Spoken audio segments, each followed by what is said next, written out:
Ganda. Grabe, ang ganda. Ang ganda talaga ni Marian. Nandito ako, umiibig sa'yo, kahit na nagtulog ang puso. Kung sakaling iwanan ka niya, huwag kang mag-alala. May nagmamahal sa'yo, nandito ako.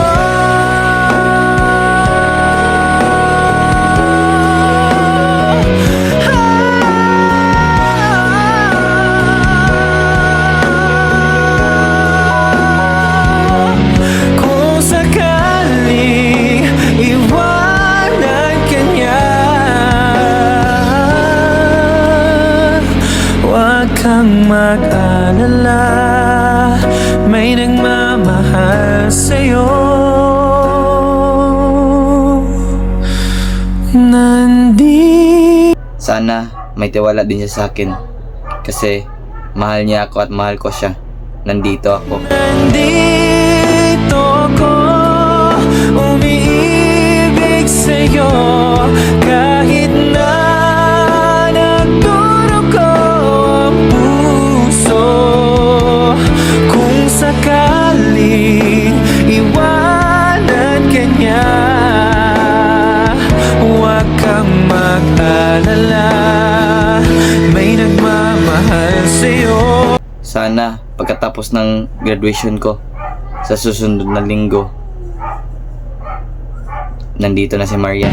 Kung sakaling iwanan ka niya, huwag kang mag-alala. May nagmamahal sa'yo.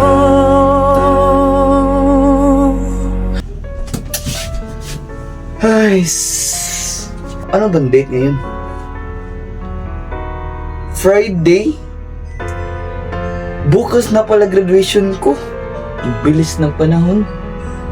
Sana talaga sa graduation ko, kahit isang hiling ko sa graduation ko, nandito na si Marian.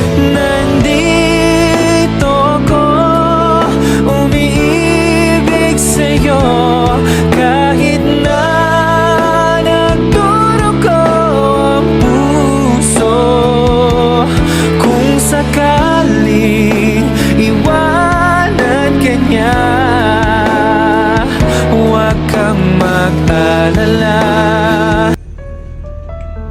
Matawagan na lang si Tricia kung ba't di siya nagpakita sa akin nung nakaraang araw. Tricia, kamusta ka na pala? Ba't di ka nagpakita sa akin nung opening sa Fente? May work ka pala? Anong oras ng out mo? 9? Ganun ba? Siya nga pala, naalala mo yung yung boyfriend ni Marian? Nung first boyfriend ni Marian? Kilala ko na sino pangalan? Si Joseph. Oo eh. Sa ngayon, kaibigan ko na siya. Oo. Marami na akong mga kaibigan ngayon. Makaka-attend ka ba sa graduation ko bukas?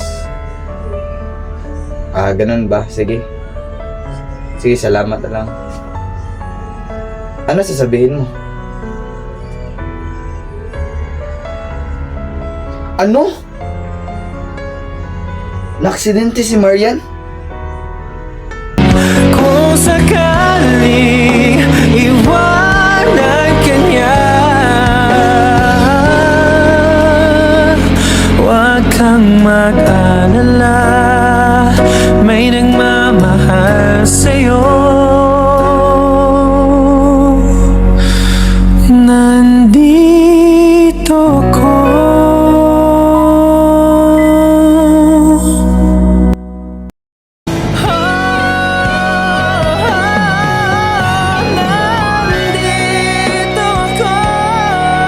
Umiibig sa'yo, kahit na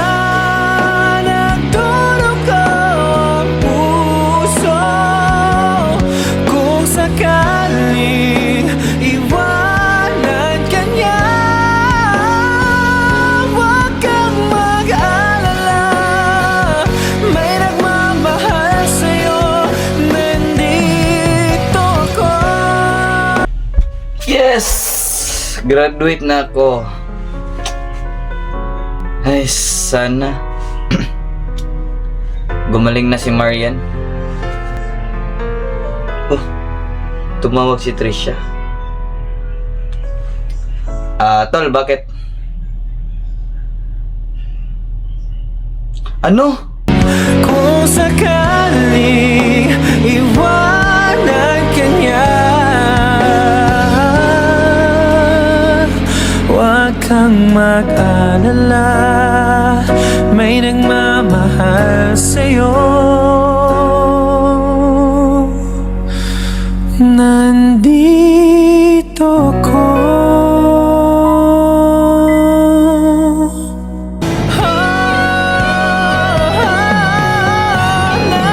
Nandito ako, umiibig sa'yo, kahit na nagdurugo ang puso. Kung sakaling iwanan ka niya, huwag kang mag-alala. Ba't mo ko iniwan, Marian? Nag-graduate ako. Nawawala ka na. Kung sakaling iwanan ka niya, huwag kang mag-alala, may nagmamahal sa'yo.